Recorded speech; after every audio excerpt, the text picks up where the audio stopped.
दोस्तों आज एक ऐसे बेवकूफ़ की कहानी मैं आप लोगों के सामने लेकर आया हूं जो निहायत ही बेवकूफ़ था। अगर कहानी को पूरा सुना तो आप समझ जाओगे कि वाकई में बेवकूफ़ था। सुहागरात पर संबंध बनाते वक्त पत्नी को ब्लीडिंग नहीं हुई तो फिर उसके बाद उस दुल्हन की सांसें बंद कर दी जाती हैं। बड़ा ही एक कहते हैं जानकारी से भरपूर वीडियो है, पूरा ज़रूर देखिएगा। जो नए लड़के जवान हो रहे हैं जिनको कुछ पता कुछ होता नहीं है, बस इंस्टाग्राम पर रील देखी और फिर उन्हीं चीज़ों को अपने परिवार के ऊपर थोपने लगते हैं और बहुत बड़ी गलती कर बैठते हैं। दोस्तों शादी जब हुई थी तो शादी के बाद जब संबंध बनाए जा रहे थे तो अब जो पति होता है दुल्हन से कह रहा होता है कि शायद शादी से पहले तुमने कई लड़कों से संबंध बनाए होंगे, इसीलिए तुम्हें वो लाल पदार्थ तुम्हारे शरीर से नहीं निकल रहा है। दुल्हन बोली ऐसा नहीं है जी, मैं किसी से बात तक नहीं करती, मेरा कोई कांटेक्ट नहीं, किसी से मैं प्यार नहीं करती। मैं चाहे तो मेरे गांव में पूछ सकते हो या फिर किसी भी जानकारी से रिश्तेदारी से पूछ सकते हो, क्योंकि थोड़ी बहुत तो सबको पता लग जाता है अगर मैं ऐसा काम करती तो। फिर भी दूल्हा सोचता है दोस्तों उसके बाद शायद मेरी गलती होगी, मैंने अच्छे से संबंध नहीं बनाए होंगे इसलिए वो लाल पदार्थ नहीं निकला। उसके बाद दोस्तों वह सोचता है मुझसे गलती हुई होगी। फिर दूसरी रात होती है, दूसरी रात भी लाल पदार्थ नहीं निकलता है जो पत्नी है उसके उस प्राइवेट स्थान से। फिर तीसरी रात होती है तब भी दुल्हन के संवेदनशील अंग से लाल पदार्थ नहीं आया। फिर दोस्तों आखिरकार शादी के 6 दिन गुजर जाते हैं और 6 दिन गुजरने के बाद दुल्हन की सांसें थम जाती हैं, उसकी सांसें खो जाती हैं, धड़कनें बंद हो जाती हैं और दुल्हन चेतना शून्य हो जाती है। फिर दोस्तों पुलिस ने उस दूल्हे को पकड़ा और उसको पकड़ने के बाद जब अच्छी तरह से उसकी ठुकाई पिटाई की जाती है तो दूल्हा सारे राज पुलिस के सामने उगलता है कि आखिर यह मामला हुआ है तो कैसे हुआ है, इसमें मेरी ही गलती है। नमस्कार, मैं हूं सुदेश कुमार और तिरछी बात चैनल में आपका स्वागत है। यह घटना घटित होती है दिल्ली के नबी करीम थाना क्षेत्र के अंदर एक लक्ष्मणपुरी इलाका पड़ता है, जहां पर 12 मई को मोहल्ले में बदबू फैल रही थी और यह बदबू पिछले कई दिनों से फैल रही थी, लेकिन अब तक यह दुर्गंध ज़्यादा नहीं थी, यह थोड़ी कम थी, लेकिन अब यह दिन पर दिन बढ़ती जा रही थी। तो उसके बाद जब बदबू फैल रही थी तो लोग इधर उधर देखते हैं कि कोई जानवर तो मरा हुआ नहीं पड़ा है और उसके बाद लोगों को पता चलता है, भान होता है, महसूस होता है कि बदबू मोहम्मद एजाज के घर से आ रही है। मोहम्मद एजाज वहीं किराए पर एक मकान में रहा करता था, उसके घर से आ रही है और उसके घर पर बाहर से ताला लगा हुआ है।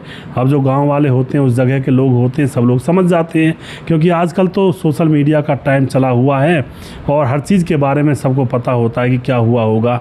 और अब यहाँ पर पुलिस को बुलाया जाता है, पुलिस आती है, देखती है वाकई में बदबू तो इसी घर में से आ रही है और उसके बाद उस घर का ताला तोड़ा जाता है।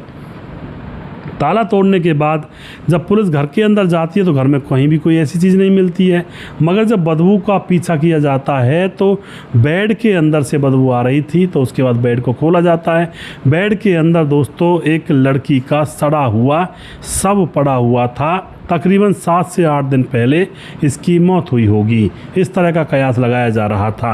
अब तो यहाँ पर सवाल यही उठता है कि एजाज खान इस घर में रहा करता था, आखिर वो गया तो गया कहाँ। एजाज खान के बारे में पता लगाया जाता पुलिस के द्वारा तो पता लगता है एजाज खान जो कि पीछे से बिहार का रहने वाला है और यहाँ पर रह कर के नौकरी वगैरह किया करता है और अभी उसकी शादी 25 अप्रैल को 2026 में उसकी शादी निशा नाम की लड़की से, जो कि 26 साल की है, उससे हुई थी और वह हल्द्वानी की रहने वाली है और उसके पिता का नाम मोहम्मद हसन है। तो शादी हुई थी 25 अप्रैल को और अब वही दुल्हन उसका शव पड़ा हुआ एजाज के घर के बक्से में मिलता है, यानी कि बेड के बक्से में। तो उसके बाद दोस्तों पोस्टमार्टम करवाया जाता है निशा लड़की का, तो पता चलता है कि नुकीली चीज़ से गले पर वार किया गया है, इसकी वजह से उसकी जान गई है। अब तो एजाज को ढूंढने में पुलिस लग जाती है, तो उसकी फ़ोन की लोकेशन वगैरह चेक करके उसको दिल्ली के रेलवे स्टेशन से, मेट्रो रेलवे स्टेशन से उसको पकड़ लिया जाता है और उसकी लोकेशन के ज़रिए, और पकड़ने के बाद उससे पूछताछ की जाती है। जब उससे पूछताछ की जाती है तो वह सारा राज बताता है और कहता है कि हाँ साहब मैंने ही किया है। अब उससे पूछा जाता है कि तुमने ऐसा क्यों किया। वह कहता है कि मेरे साथ धोखा हुआ था। पुलिस पूछती है क्या धोखा हुआ, क्या मामला था। तो उसके बाद वह बताता है कि मेरी कभी कोई गर्लफ्रेंड नहीं रही, मैं इन चक्करों से दूर रहा करता था। मैं यही सोचा करता था कि कभी तो शादी होगी तो ये सारा प्यार अपनी पत्नी को दूंगा। जो प्यार लोग गर्लफ्रेंडों में बांट दिया करते हैं वो सारा प्यार मैं अपनी पत्नी को दूंगा, ईमानदारी से उसके साथ रहूँगा। फिर पुलिस पूछती है फिर उसके बाद क्या हुआ। फिर उसके बाद यही कहता है कि मैं यही सोचा करता था कि मुझे मेरी पत्नी बिल्कुल अनटच आएगी और उससे प्यार जी भर कर करूँगा। अब दोस्तों यहाँ पर घर वालों ने इसकी शादी करवा दी होती है, पर सुहाग रात पर जब ये दोनों पति पत्नी मिलते हैं तो पहली मुलाकात जब होती है तो ब्लीडिंग नहीं होती है। और ब्लीडिंग नहीं होती है तो अब यहाँ पर अपनी पत्नी से पूछता है कि ये क्या हुआ। तो निशा कहती है कि ऐसा हो जाता है, कई बार नहीं भी होती है। तो अब यहाँ पर यह अपनी पत्नी के ऊपर शक करने लगता है कि इसके शादी से पहले कहीं ना कहीं और अफेयर रहा होगा, इसीलिए इसको यह जो लाल रक्त पदार्थ है ये नहीं आया है। अब तो यह अपनी पत्नी के ऊपर गुस्सा करने लगता, लेकिन फिर यह सोचता शायद मेरी गलती होगी। फिर दूसरा दिन होता है, दूसरी रात भी ऐसा कुछ नहीं होता, तीसरी रात होती है, तीसरी रात भी ऐसा कुछ नहीं होता है। तो अब तकरीबन 6 दिन गुजर चुके थे शादी को। 6 दिन लगातार एक दूसरे से मिलते ही, लेकिन वो लाल पदार्थ नहीं आया करता था पत्नी को। तो अब यहाँ पर जो यह लड़का होता बहुत ज़्यादा परेशान, हैरान और अपनी पत्नी से लड़ने लगता है और कहता है कि मुझे बार बार ऐसा लग रहा था कि निशा किसी और के साथ रह चुकी है, उसके साथ संबंध बना चुकी है और इसलिए इसको वह ब्लीडिंग नहीं हो रही है। अब तो इन दोनों के झगड़े होते हैं और निशा एकदम से गुस्से में आकर ये कह देती है कि नहीं हो रही तो मैं क्या करूँ। उसके बाद दोस्तों इन दोनों के बीच में झगड़ा होता है और फिर निशा जब बार बार ये सुनती है कि तुम्हारा कोई बॉयफ्रेंड रहा होगा, कोई प्रेमी रहा होगा, तो निशा गुस्से में आकर ये कह देती है कि ठीक है मेरा तो प्रेमी ही रहा होगा। अब उसने तो ऐसे ही कहा था ये, और इसने बेवकूफ़ ने नुकीली चीज़ लेकर के उसके गले पर वार कर दिया। उसकी वहीं पर तड़प तड़प कर मौत हो जाती है और फिर यह सब को बेड के अंदर डाल करके और वहाँ से ढक्कन लगाकर, वहाँ से ताला लगाकर भाग जाता है और उसको पकड़ा जाता है। दोस्तों इसमें किसकी गलती? सबसे पहली गलती तो उन मंदबुद्धि लोगों की है जो कि सोशल मीडिया पर कुछ भी देख करके उन चीज़ों को अपने मन का बहम बना लेते हैं।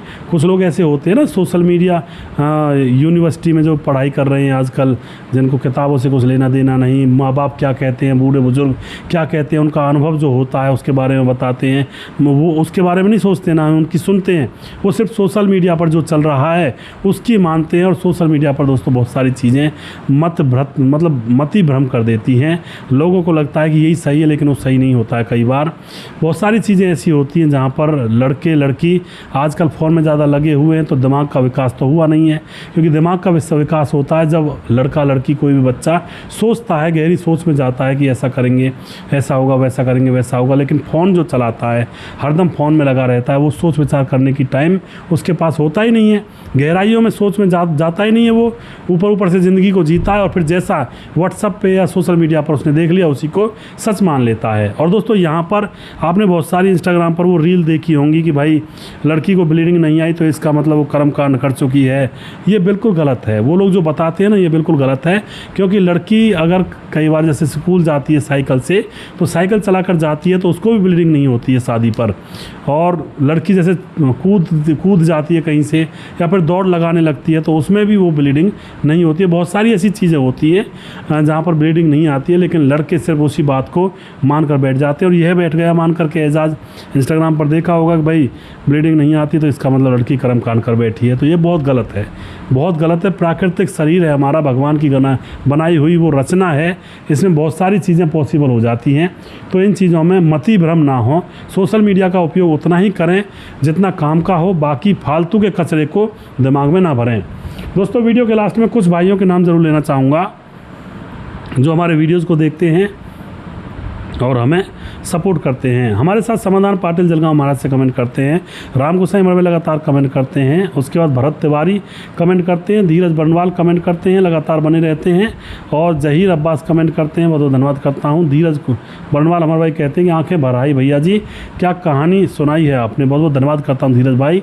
उसके बाद जहीर अब्बास कमेंट करते हैं। शरद कुमार कमेंट करते हैं। मोहम्मद आयुब कमेंट करते हैं। पंकज कुमार राम राम भैया जी, राम राम भाई साहब जी। रजत सैनी कमेंट करते हैं। सद्दाम अंसारी भिवांडी से कमेंट करते हैं। प्रमोद पाल कमेंट करते हैं, बहुत सुंदर कहानी, बहुत बहुत धन्यवाद करते हैं जी।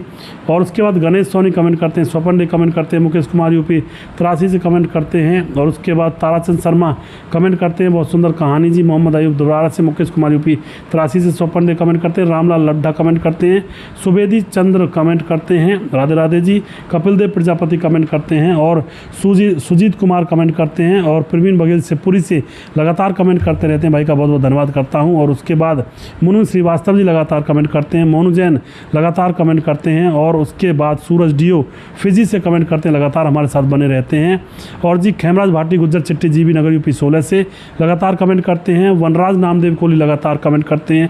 राम मोहम्मद यासीन लाहौर पाकिस्तान से कमेंट करते हैं। राधे श्याम शर्मा सिरसी जयपुर राजस्थान से। और राधे श्याम छगनदास खाडावान राजस्थान से। दुर्योधन भाई लगातार कमेंट करते हैं। और सुशील चौधरी हमारे भाई लगातार कमेंट करते हैं। और अभी भी जिस भाई का नाम रह गया हो उस भाई का नाम अगले वीडियो में ज़रूर लूँगा। अगला वीडियो बहुत जल्दी फिर से लेकर आऊँगा। तब तक आप खुश रहें, सावधान रहें। जय हिंद, जय भारत।